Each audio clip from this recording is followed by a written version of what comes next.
Boa noite a todos os nossos irmãos espíritas. É com muita alegria que nós temos mais essa oportunidade de encontro. Embora nós não possamos ainda nos encontrar fisicamente, eu tenho certeza de que todos nós estaremos nesses instantes unidos através dos nossos sentimentos, através dos nossos propósitos. Tenho certeza também que muito em breve todos nós poderemos voltar a estarmos ombreados nas atividades da nossa seara espírita. Somos muito gratos a Jesus por toda essa oportunidade, pelo momento em que nós estamos vivendo, que é para nós espíritas momento de muito aprendizado, momento de trabalho, momento de crescimento, momento de meditação, momento de estudo. Agradecemos naturalmente todas as oportunidades, não esquecendo naturalmente de que é Jesus quem está ao leme dessa embarcação planetária. Só temos que confiar naturalmente. E eu gostaria de iniciar esse nosso estudo exatamente lembrando daquele que é a luz do mundo. Nós sempre iniciamos os nossos estudos buscando nas mensagens do Evangelho, nas mensagens de Jesus, os subsídios para que nós possamos, os recursos que vão nos auxiliar na nossa reforma íntima, naturalmente que numa análise usando as lentes da doutrina espírita, para que nós consigamos subtrair dessas mensagens aquilo que verdadeiramente vai nos auxiliar na nossa atividade, na nossa tarefa da reforma íntima e da caridade, naturalmente. Nós sabemos que Jesus, conforme nos ensina o Evangelho de João, Deus, desde os seus primeiros versículos, nós sabemos que Jesus, antes de nós estarmos aqui ele já se encontrava. João vai nos afirmar que antes do céu e da terra, Jesus aqui já se encontrava, preparando o orbe, preparando o educandário, para que num determinado momento ele pudesse nos receber a todos. E assim aconteceu. Jesus teria então nos recebido nesse educandário, onde ora nós estamos matriculados e onde nós temos tudo aquilo do qual nós necessitamos, para que nós possamos vencermos-nos, para que nós possamos iluminarmos-nos, essa é a nossa proposta. Através, naturalmente, do amor, através da caridade, a caridade que nada mais é do que o amor colocado em movimento, nós vamos encontrar nesse educandário, invariavelmente, tudo aquilo do qual nós necessitamos, dia após dia, através das inúmeras oportunidades que nós chamamos de reencarnações. Então Jesus provê tudo aquilo que nós necessitamos, sendo Ele, então, o divino educador de nossas almas, sendo Ele, então, o nosso governante planetário, nos recebeu a todos para que nós pudéssemos, aqui chegando, pudéssemos progredir e naturalmente colaborar com o progresso do orbe. Somos muito gratos a essa luz do mundo, somos muito gratos a esse anjo de toda a humanidade por essa oportunidade. E assim, em determinado momento, nós fomos trazidos para cá, nós viemos para cá. E ao longo de todos esses milênios, ao longo desses séculos, através de inúmeras reencarnações, de inúmeras oportunidades, nós estamos então, estamos aqui encontrando aquilo que nós necessitamos, aquilo que nós buscamos, para que nós possamos nos melhorar. É bem verdade que ainda tropeçamos inúmeras vezes, que ainda tropeçamos nas nossas más inclinações, que ainda temos muita dificuldade de encontrar em nós aquilo que deve ser modificado. Mas estamos caminhando, estamos bem devagar algumas vezes, nós estamos trilhando essa jornada. É bem verdade que nós nunca estivemos à orfandade. Sempre ao longo de nossas trajetórias, historicamente falando, sempre estiveram reencarnados entre nós espíritos mais adiantados, e é natural que seja assim. Nós nunca estivemos aqui sem nossos irmãos mais velhos, aqueles que nos oferecem os melhores exemplos, aqueles que nos indicam os melhores caminhos. Repetindo então o que eu havia dito, nós nunca estivemos à orfandade. Sempre ao longo de nossas histórias estiveram entre nós os espíritos mais adiantados, mais esclarecidos. Se nós estivéssemos aqui apenas nós, sem os mais adiantados entre nós, seria algo como uma escola sem educadores. Seria como se nós pegássemos uma escola, fechássemos os portões de uma escola, repletada de crianças, sem que lá dentro houvesse um professor, sem que lá dentro houvesse um inspetor, sem que houvesse uma direção escolar. Naturalmente que é bem possível que aquilo tudo explodisse, pegasse fogo em algum momento. Naturalmente que é uma brincadeira, mas essa é a lei, essa é a regra. Sempre estiveram entre nós aqueles que puderam repetir as mensagens de Jesus, aqueles que nos auxiliaram a compreender a sua mensagem, mesmo nos momentos mais delicados, nos momentos mais difíceis. Quando nós buscamos, nós sempre encontramos aqueles que nos auxiliam no sentido do esclarecimento. E ao longo da história nós temos diversos desses personagens. Quando nós olhamos de trás para frente, por exemplo, quando nós observamos o século XX, quantos desses personagens, inclusive no solo da nossa pátria, nós tivemos a figura de Francisco Cândido Xavier, nós temos a figura de Divaldo Pereira Franco, Irmã Dulce, na Bahia, e tantos outros personagens, tantos outros, muitos inclusive permaneceram no anonimato, mas a verdade é que todos nós sempre tivemos os melhores exemplos quando nós buscávamos. Nós sempre tivemos os nossos chamados irmãos mais velhos. E assim, ao longo de toda a história, século XIX, XVIII, XVII, inclusive na Idade Média, num dos momentos mais delicados da nossa história mais recente, lá pelo século XII, entre o século XII e o século XIII, entre exatamente a primeira cruzada e as primeiras reuniões dos tribunais inquisitoriais, ou seja, num momento muito delicado para o mundo conhecido, lembrando que na nossa história eurocêntrica o mundo conhecido era exatamente aqueles países banhados pelo Mediterrâneo, aqueles países que se conectavam à Europa, ao Oriente. Nós sabemos que naqueles momentos mais delicados, em que nós mais havíamos nos afastado da mensagem de Jesus, exatamente naquele momento em que as pessoas, em nome de Jesus, começavam a promover guerras, em nome de Jesus, começavam a organizar os chamados tribunais inquisitoriais, nesse momento, nós tínhamos que ter a presença de um personagem muito especial. E isso aconteceu. Nós sabemos através da historiografia, nós sabemos através das páginas da literatura espírita, que existiu nesse momento, que reencarnou para a humanidade, nesse momento, alguém muito especial. Nós aprendemos a chamá-lo de Francesco Bellardoni. Todos nós conhecemos sua história, existem diversas obras biográficas, não apenas obras espíritas, obras católicas, existem inúmeros registros biográficos desse personagem, que ficou imortalizado para todos nós como Francisco de Assis. Francisco de Assis era, sem sombra de dúvida, um desses espíritos que vem no momento mais escuro pelo qual a humanidade passava. Ele veio tornar a acender as luzes da mensagem de Jesus.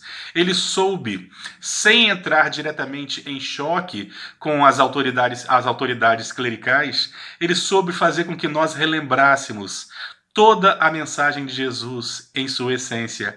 Lembrávamos, por exemplo, daquelas mensagens, não apenas as mensagens do amor, não apenas as mensagens da renúncia, não apenas aquelas mensagens que nos ensinaram que Jesus não possuía uma pedra para repousar a cabeça, aquelas mensagens que desafiavam verdadeiramente vencermos o nosso ego, no sentido de aprendermos a perdoar, a compreender e nos doarmos.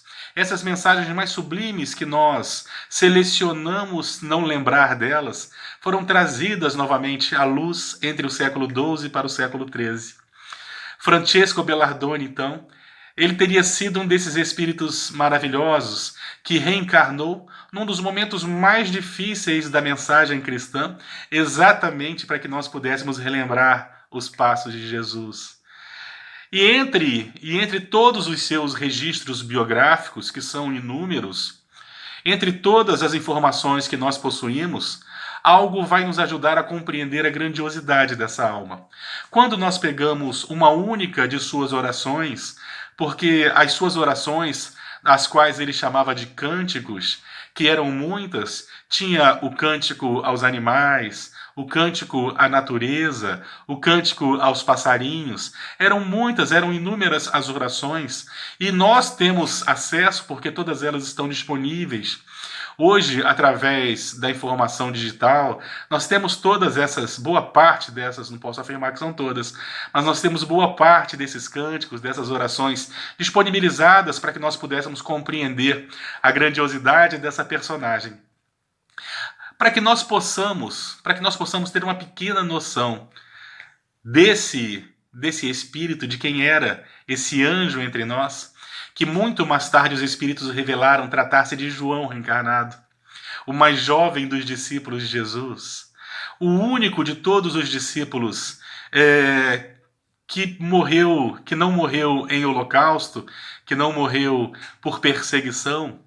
Nós vamos encontrar esse personagem reencarnado exatamente na figura de Francesco Bellardone, na figura de Francisco de Assis. E para a gente conseguir identificar ou reconhecer a grandiosidade dessa personagem, eu gostaria de convidá-los para que nós pudéssemos meditar em uma de suas orações, a mais conhecida de todos nós, a oração de Francisco de Assis. Num determinado momento ele teria dito algo mais ou menos assim: Senhor, fazei de mim um instrumento da tua paz. Onde houver ódio, que eu leve o amor. Senhor, fazei de mim um instrumento da tua paz. Onde houver ódio, que eu leve o amor. Onde houver ofensas, que eu leve o perdão. Onde houver discórdia, que eu leve a união. Onde houver dúvidas, que eu leve a fé. Onde houver erros, que eu leve a verdade. Onde houver desespero, que eu leve a esperança. Onde houver tristezas, que eu leve a alegria. Onde houver trevas, que eu leve a luz. Ó Mestre, fazei com que eu procure mais consolar que ser consolado, compreender que ser compreendido, amar que ser amado, porque é dando que se recebe, é perdoando que se é perdoado, e é morrendo que se desperta para a vida eterna, para a verdadeira vida. Todos nós conhecemos a oração de Francisco de Assis, mas a pergunta que eu gostaria de fazer é: será que nós a compreendemos? Será que nós, em algum momento, nós já paramos para meditar frase por frase? Será que nós conseguimos compreender a oração em sua profundidade? Vamos fazer algumas perguntas aqui. Primeiro, em algum momento, Francisco de Assis, naquela que é reconhecida como a oração da paz, em algum momento Francisco de Assis pede a paz? Meditemos. Quem consegue se lembrar do início da oração?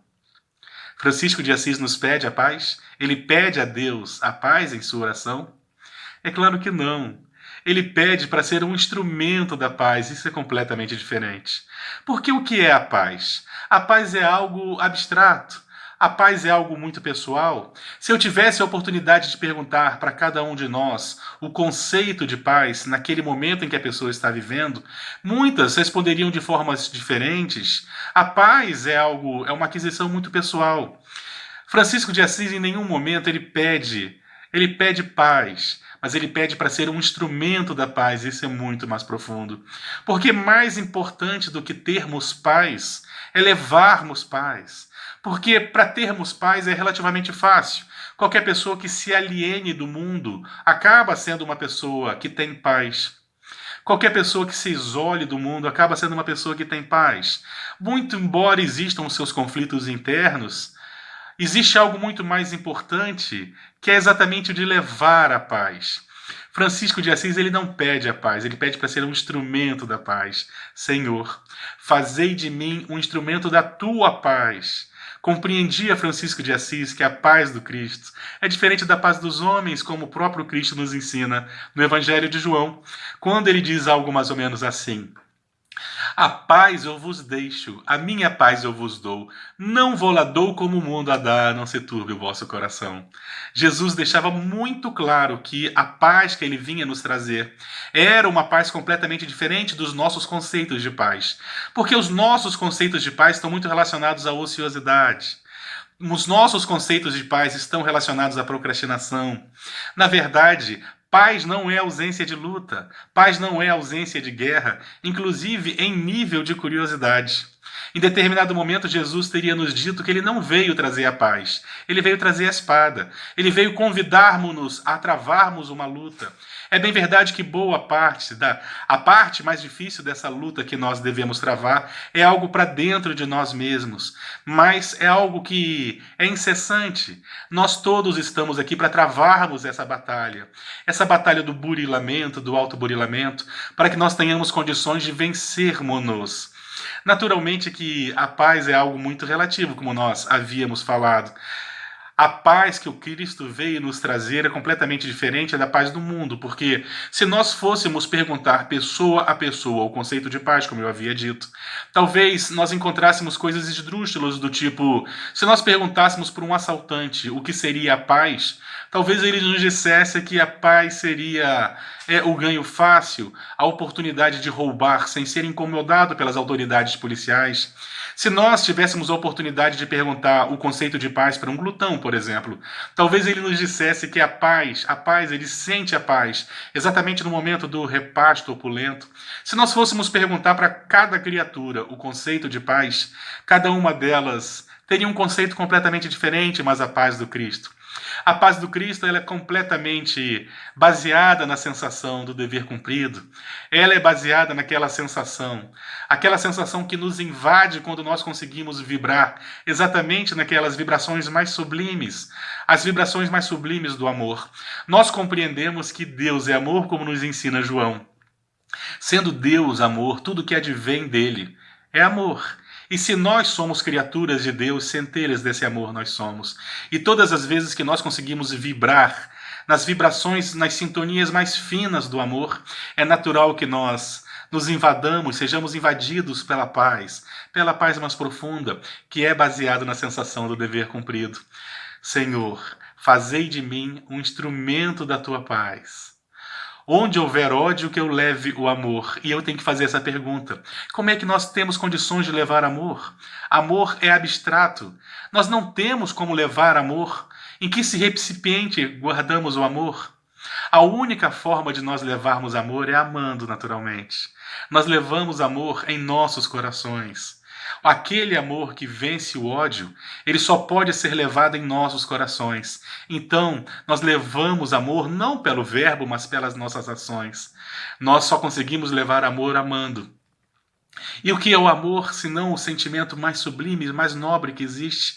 Aquilo que verdadeiramente nos aproxima da divindade. Mas como eu iniciei o nosso estudo falando, o amor é abstrato. E sendo o amor abstrato, como é que nós fazemos para materializá-lo?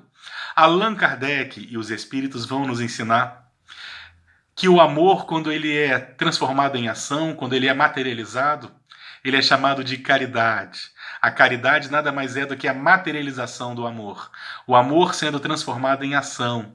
Então nós levamos o amor que vence o ódio através das nossas atitudes, das nossas ações, dos nossos exemplos, porque a única forma de nós levarmos amor é amando. O único recipiente onde nós podemos conservar o amor é em nossos corações e daí para as nossas atitudes. Onde houver ofensas, que eu leve o perdão. E o perdão é, sem sombra de dúvidas, um dos capítulos mais importantes na busca que todos nós travamos pela paz. Na busca incessante que todos nós travamos, nessa luta que todos nós travamos, todos nós estamos aqui de alguma forma buscando a paz. Onde houver ofensas, que eu leve o perdão. E o perdão é verdadeiramente um capítulo muito complexo. Quando nós pegamos o Evangelho Espírita, nós compreendemos que a nossa compreensão até então do perdão era uma compreensão equivocada. Porque muitos de nós costumávamos falar que perdoar é esquecer, e na verdade não é esquecer. Perdoar é conseguir fazer com que o indivíduo vença-se para que ele não deseje o revide, para que ele consiga compreender que as pessoas erram assim como eu erro também. É darmos o direito das pessoas serem o que são. Invariavelmente as pessoas errarão para conosco. E infelizmente eu errarei também. Em alguns momentos, até o momento que eu erre cada vez menos, e um dia, quem sabe, não erre mais. Mas o perdão sem sombra de dúvida, um dos capítulos mais complexos, tanto é que num determinado momento Pedro se aproxima de Jesus e teria perguntado para Jesus: Mestre, até quantas vezes deverei perdoar o meu próximo? O que Jesus teria respondido, e ele continua na pergunta dizendo o seguinte: deverei perdoar até 7 vezes? O que Jesus teria respondido: não apenas 7 vezes, mas 70 vezes 7. E a gente se pergunta, essa pergunta que Pedro fez ao mestre, uma pergunta tão estranha. Por que Pedro teria escolhido esses números? Seria Pedro um místico, utilizando números cabalísticos? Será que é porque 7 é o número de dias da semana? Por que Pedro perguntaria a Jesus: até quantas vezes eu devo perdoar o meu próximo? Até 7 vezes? Por que Pedro ele formula a pergunta exatamente dessa forma? E para que nós possamos compreender essa mensagem, é necessário que a gente vá aos primeiros livros do Torá. Quando nós vamos ao livro Gênesis, no Gênesis bíblico, nós vamos encontrar lá uma curiosidade, esses números estão lá. Nós pegamos a figura de Caim. Caim havia matado seu irmão e fugido daquela terra para outras terras, não é isso? E nós sabemos que ele constituiu família. Quando nós pegamos o livro do Gênesis, o Gênesis bíblico, nós vamos acompanhando a vida desses primeiros personagens. Embora exista muita controvérsia, nós não estamos aqui para discutir isso. Mas então ele tem filhos, ele tem netos, ele tem bisnetos, até que ele tem tataranetos.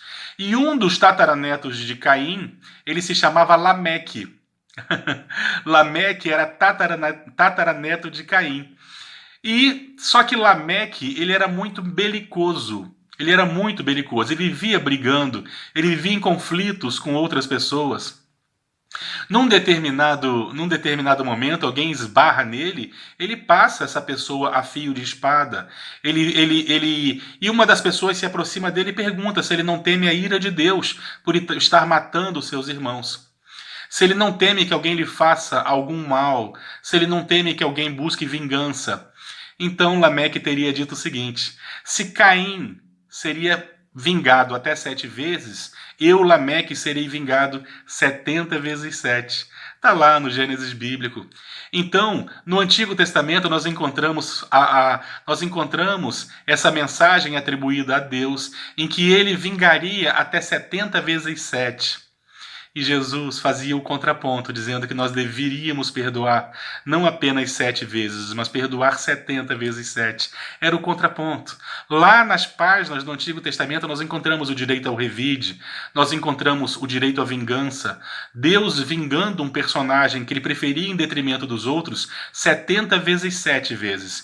E nós vamos encontrar Jesus recomendando o perdão não apenas 7 vezes, mas 70 vezes 7. Então o perdão é, na busca da felicidade, uma das ferramentas mais importantes que alguns de nós já conseguimos lograr em algum momento. Muito difícil, porque mexe diretamente com o nosso ego. Algumas pessoas falam equivocadamente coisas do tipo: eu não perdoo porque eu me amo, eu não tenho sangue de barata. E aí vão alguns erros, porque na verdade, quem se ama, perdoa. Porque quem não perdoa uma ofensa fica guardando aquele rancor, ela fica carregando o lixo dos outros. Quem se ama se liberta. Quem se ama quer o melhor para si. Então perdoar é sinal de alto amor, é exercício de alto amor. E aquelas pessoas que dizem, por exemplo, que não tem sangue de barata, aí vai um erro crasso, terrível biologicamente falando, porque baratas não possuem sangue. Baratas possuem hemolinfa, vai ter uma função, é um fluido que tem função semelhante à do sangue, mas não é sangue. Então, se as baratas não têm sangue, quando o indivíduo fala que não tem sangue de barata, ele está mostrando aí uma dupla ignorância.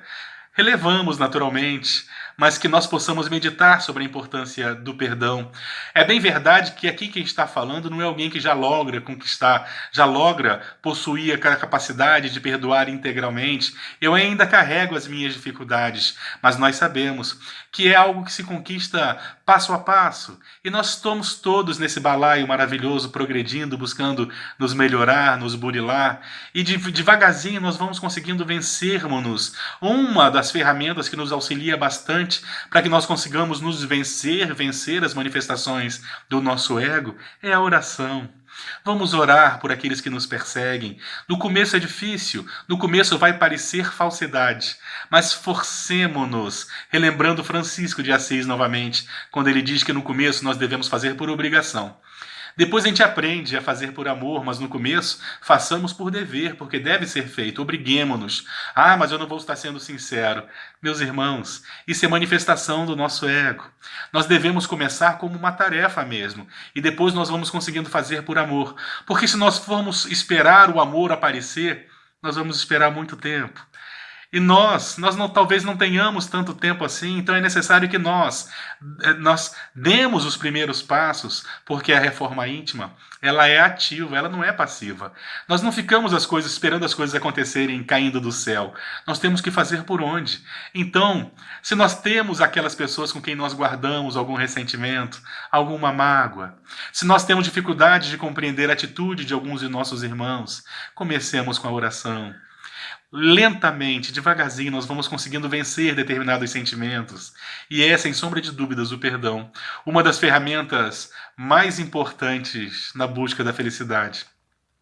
Onde houver discórdia, que eu leve a união. Onde houver discórdia, desconcordância, onde as pessoas pensem de forma diferente, que nós possamos levar a união. E de que forma? Obrigando as pessoas a pensarem de uma única forma? Obrigando as pessoas a pensarem como nós pensamos? Não. Levando a compreensão de que as pessoas têm o direito de pensarem diferente, de que as pessoas podem, invariavelmente, pensar de forma diferente, ter opiniões diferentes. É exatamente nós compreendermos a necessidade do respeito. Existem pontos em comum, busquemos os pontos em comuns. Por que nós temos que discutir exatamente por aquilo que não é comum? Então, quando Francisco de Assis nos ensinava onde houver a discórdia, que eu leve a união, as pessoas têm o direito de discordarem, de não concordarem em alguns assuntos.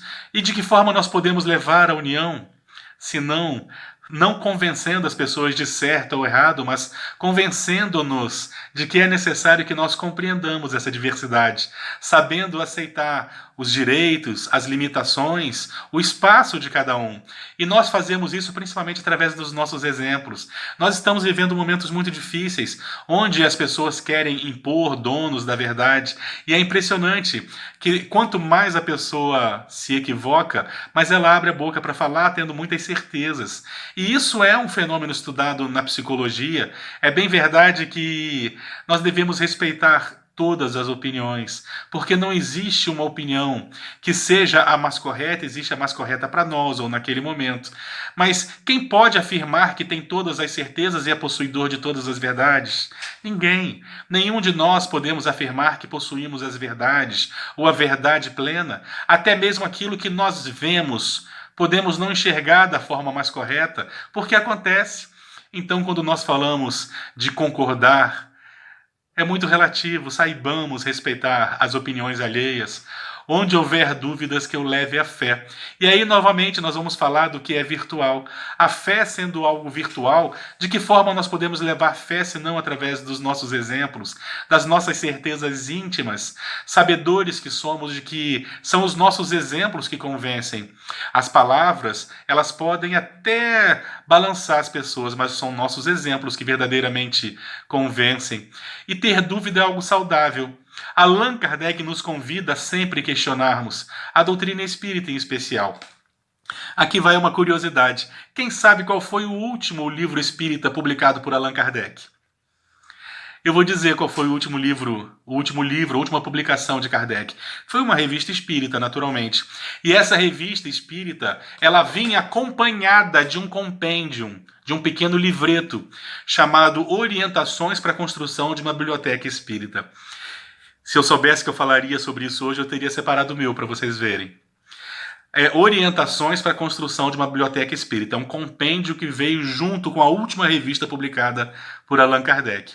E dentro desse compêndio, desse livreto, nós vamos encontrar algo curioso. Allan Kardec vai nos ensinar como é que nós devemos montar uma biblioteca espírita.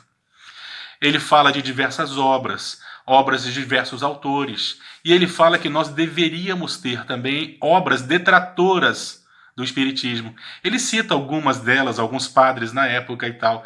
Ele fala que era muito importante para nós espíritas nós tomarmos conhecimento do que as pessoas estavam escrevendo a respeito da doutrina espírita, inclusive aquilo que fosse contrário, aquilo que fosse do contra. E ele dizia o seguinte, que nós devemos ler o que as pessoas escrevem a respeito da doutrina espírita no sentido de denegrir verdadeiramente a nossa fé.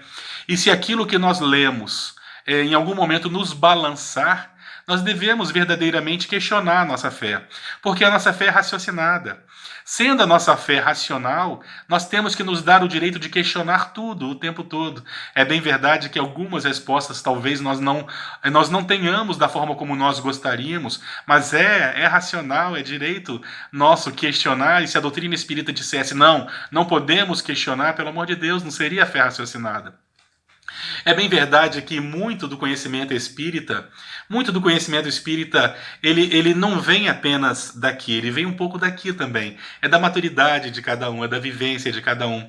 Mas Allan Kardec nos convida a aplicarmos sempre a razão, a racionalidade. E se em algum momento nós não estivermos convencidos, não temos que nos convencer aleatoriamente. Aquilo tem que verdadeiramente fazer algum sentido, senão a nossa fé não vai ser racional. Onde houver dúvidas, que eu leve a fé.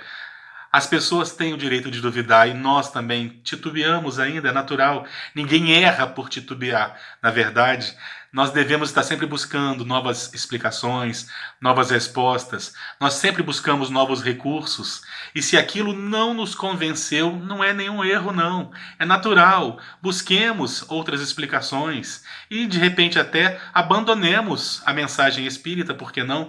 Muitos de nossos irmãos se afinizaram com outras doutrinas religiosas, estão bem, estão em paz consigo. Não é uma obrigação, não, pelo amor de Deus. Somos todos aqui voluntários, em nome do amor, para aquilo que nos faz bem, para aquilo que nos traz paz. A doutrina espírita ela não tem proselitismo, algo do tipo você tem que se tornar espírita para ser salvo. Isso não existe, pelo amor de Deus. Ninguém diz coisas do tipo sangue do Kardec tem poder, fora da doutrina espírita não há salvação. Não existe isso. Existem aqueles que se afinizam com a mensagem, aqueles que a compreendem, aqueles que a buscam e aqueles que não. E nós entendemos. É de cada um, porque como nós sabemos, a doutrina espírita não é o único caminho, nem tampouco a religião do futuro, como nos ensina Allan Kardec. Onde houver erros, que eu leve a verdade. E assim é novamente aquela mesma situação através dos nossos exemplos. Nós só temos condições de mostrar o que é certo através dos nossos exemplos, porque já são muitos os teóricos do mundo que teorizam sobre o que deve ser feito, mas na intimidade não o fazem, que nós possamos, através dos nossos exemplos, convencer, corrigir. Nós temos um irmão espírita da cidade de Volta Redonda que ele nos conta uma história muito curiosa. Ele dizia que ele se aproximou da doutrina espírita por causa de um vizinho que nunca havia dito para ele que era espírita. Mas ele olhava para aquele vizinho, os seus bons comportamentos, sempre sorrindo, sempre alegre, até nos momentos mais difíceis. Ele percebia que existia ali algo de diferente até o dia que ele perguntou. Então são os nossos exemplos, muito mais importantes do que a nossa palavra. Relembrando Emmanuel, parafraseando um filósofo, Emmanuel teria dito que as nossas palavras até podem convencer, mas são nossos exemplos que arrebatam, e é uma verdade. Quando nós falamos em educação, em educar, não são as nossas palavras o mais importante, mas verdadeiramente os nossos exemplos. O mundo já está muito repletado de teóricos. Vamos ser aqueles que fazemos, que buscamos fazer, aqueles que lutam verdadeiramente contra as nossas más inclinações. Então Francisco de Assis completa dizendo: onde houver desespero, que eu leve a esperança. Estamos vivendo momentos em que nós somos convidados a refletir sobre isso. Olhamos à nossa volta nesses instantes de transição planetária. São muitas as pessoas desesperadas, muitas as pessoas para todos os lados ansiosas. Quando nós pegamos as estatísticas nos programas jornalísticos, nós descobrimos, por exemplo, que aumentou muito a procura por tratamento psiquiátrico, psicoterápico, exatamente pelo aumento dessas situações que nos conduzem à ansiedade, à desesperança, ao desespero mesmo. E nós? E nós, nesse quadro, nós, nessa realidade, somos espíritas, sabemos que não estamos aqui por acaso. Sabemos que nada pode nos acometer, nada pode nos acontecer. Nada pode nos acontecer. Nós não perdemos a vida, porque a verdadeira vida é do lado de lá. Nós não perdemos aqueles a quem amamos. Nós não perdemos nosso patrimônio, as coisas, porque não nos pertencem. Nos são dados em empréstimo e nós teremos que dar conta disso tudo em algum momento. Então, o que nós podemos temer? Tem uma entrevista muito curiosa com Chico Xavier. Chico Xavier, que boa parte da sua produção literária, mediúnica, foi exatamente no período da Guerra Fria. E no período da Guerra Fria existia um fantasma que assustava todas as nações, que era a chamada guerra nuclear. Temiam que as bombas nucleares explodissem e botando fim a todo o nosso planeta, e nós sabemos que é uma possibilidade real. Existem bombas que, se 2 ou 3 delas explodirem ao mesmo tempo, nós conseguimos extinguir o nosso planeta. Então perguntavam ao Chico se ele temia que o mundo acabasse, o que o Chico falava com muita naturalidade. É claro que não, porque se o mundo acabar, Deus dá outro para a gente morar, e essa é uma verdade. Nós não somos daqui, nós estamos aqui. Somos todos seres cósmicos, planetários, e são muitas as moradas que existem na casa do Pai. Ora, estamos aqui temporariamente, mas daqui nós partiremos. Aqui nós partiremos conforme nós formos nos desmaterializando, formos conseguindo ascender, vencendo o nosso ego, vencendo tudo aquilo que nós ainda temos de mais animalizante. Então, meus irmãos, nesse momento em que as pessoas se encontram desesperadas, nós temos que nos perguntar o que Jesus espera de nós. O que Jesus espera de nós? Nós sabemos que nós não estamos reencarnados nesse local, nessa época, à toa, porque não existe isso. Já nos perguntamos por que estamos reencarnados nesse período da humanidade? Porque Jesus conta conosco. Ele conta conosco. As pessoas à nossa volta estão desesperadas. São problemas econômicos, são problemas da pandemia, são problemas para todos os lados. Nós vemos questão do desemprego, a desinformação. Nós vemos pessoas alimentando teorias conspiratórias através de mensagens falsas que as pessoas recebem em seus WhatsApp. As pessoas vão se nutrindo intelectualmente de mensagens falsas. Ah, Guilherme, mas nós não temos condições de acreditar no jornalismo, na mídia tradicional. Ah, meus irmãos, não é bem assim. Nós sabemos que os programas jornalísticos, eles são tendenciosos, eles algumas vezes são inclusive partidários. Nós não estamos questionando isso, mas quando um repórter na televisão mente, ele pode ser processado. Por mais que demore, em algum momento ele responde por aquilo, e nós já vimos isso acontecer algumas vezes. Agora, como é que nós punimos as mensagens de WhatsApp? São anônimos, são pessoas que nós não conhecemos. Como é que essas mentiras são punidas?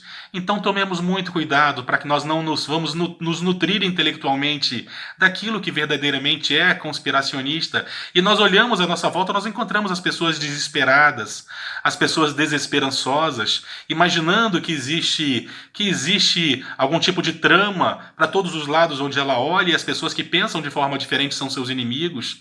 Estamos vivendo esses tempos. Então nós temos que nos perguntar o que Jesus espera de nós.